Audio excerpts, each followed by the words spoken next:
नमस्कार दोस्तों, स्वागत है आप सभी का एग्ज़ाम इजी के यूट्यूब चैनल पे। दोस्तों, अगर आपने चैनल को सब्सक्राइब नहीं किया तो चैनल को सब्सक्राइब कर लीजिए और बेल आइकन को प्रेस करना बिल्कुल भी ना भूलें ताकि आने वाले वीडियोस की नोटिफिकेशन आप तक आती रहे। दोस्तों, आज हम रीट एग्ज़ाम का 2017 का मैथ्स का पेपर सॉल्व करेंगे। तो चलिए स्टार्ट करते हैं अपना पहला क्वेश्चन।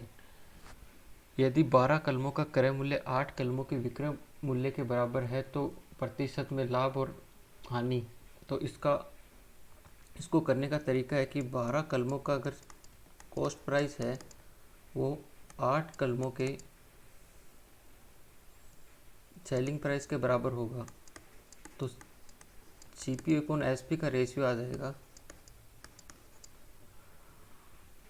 दोस्तों, हमारा सी पी आया है 8 और सेलिंग प्राइस है 12, तो हमें 4 ज़्यादा में हमने वस्तु बेची है तो हमें 4 का प्रॉफिट हुआ है। तो प्रॉफिट परसेंटेज निकालने के लिए हम प्रॉफिट अपॉन कॉस्ट प्राइस करेंगे, तो हमारा प्रॉफिट परसेंट आ जाएगा 50%। ये हमारा आंसर है 50।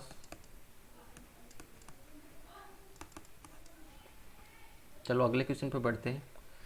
मिस्टर अक्स के पास एक निश्चित राशि है। उसने कुछ राशि 10% की साधारण ब्याज दर और कुछ शेष राशि 12% साधारण ब्याज की दर से बैंक में जमा की। पहली राशि का 1/4 शेष राशि के 5वें हिस्से के बराबर है। यदि कुल ब्याज 2500 है तो 2 साल बाद निवेश की गई कुल राशि पूछी गई है। तो हमें बताया गया है कि पहली राशि मान लीजिए एक्स होगी और दूसरी राशि वाई है। तो पहली राशि का 1/4 दूसरी राशि के 5वें हिस्से के बराबर है। तो पहली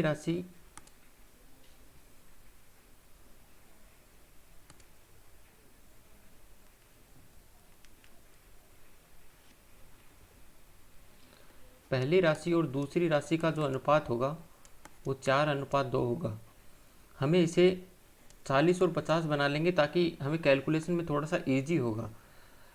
हमें पहली राशि का 10% साधारण ब्याज की दर से देना है, तो पहली राशि का जो हमारे पास साधारण ब्याज होगा 40 का 10% की दर से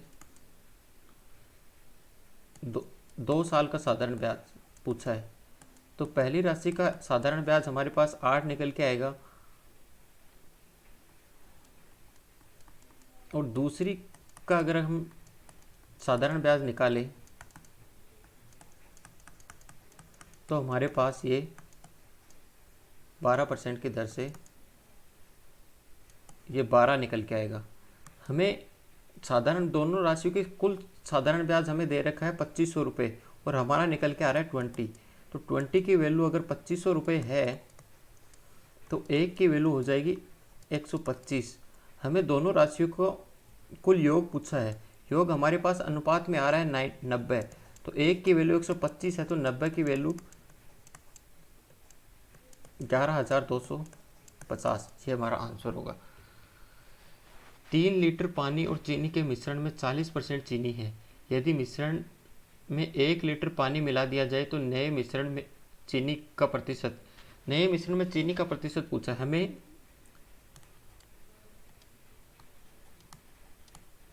वाटर और शुगर दे रखा है। 40% अगर शुगर है तो 60% वाटर होगा।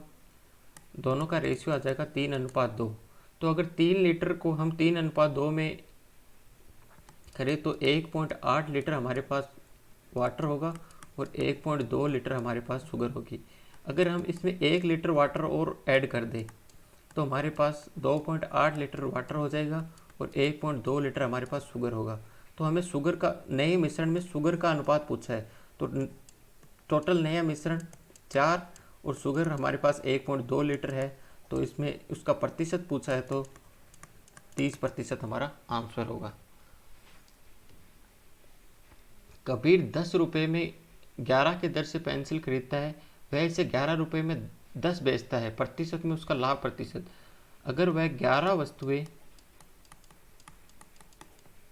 10 रुपये की दर से खरीदता है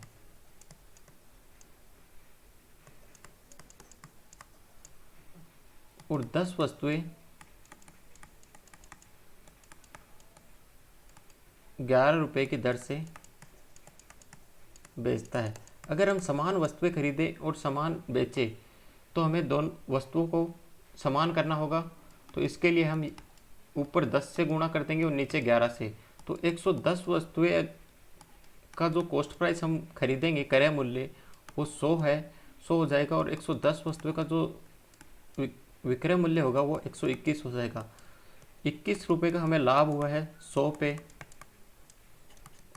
तो 21% हमारा टोटल लाभ हो जाएगा। दोस्तों इसमें हमें एलसीएम आना बहुत ज़रूरी है। एलसीएम से ये क्वेश्चन बहुत ही आसान हो जाएगा। थोड़ा सा कैलकुलेशन होगा फिर, लेकिन बहुत ही आसान हो जाएगा। इसका एलसीएम आएगा 126।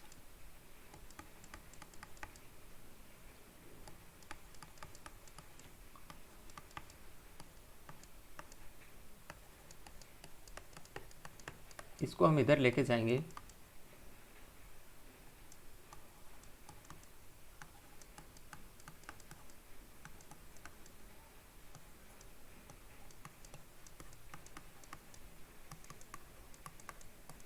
एक हमारा आंसर होगा। संख्या, इसमें स्थानीय मान जब भी हम निकालें तो जिस संख्या का स्थानीय मान निकालना हो उस संख्या के अलावा हम सभी संख्या को 0 पुट कर देंगे। तो इसका स्थानीय मान होगा, सभी को 7, 6 और 9 का स्थानीय मान पूछा है तो 7, 6, 9 के अलावा हम सभी को 0 बना दिया। मिस्टर अक्स के पास 55,600 रुपये है। उसने इसे एक योजना में निवेश किया और अपनी राशि का 8 गुना प्राप्त किया। फिर उसने एक ट्रस्ट को 57,986 दान किए। उसने पुनः शेष राशि का निवेश किया, उसका 1/3 प्राप्त किया। मिस्टर अक्स के पास अब राशि पूछिए। तो 55,600 रुपये को उसने निवेश किया तो उसे इसका 8 गुना प्राप्त हुआ।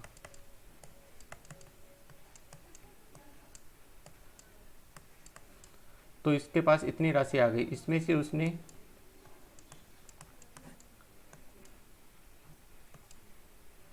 को एक ट्रस्ट में दान कर दिया तो उसके पास इतनी वैल्यू बची।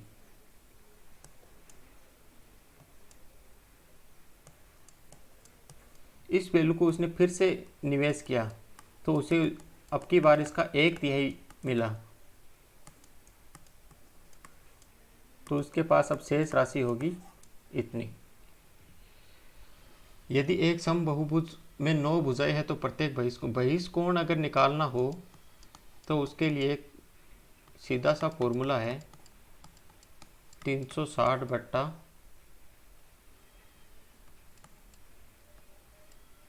टोटल नंबर हो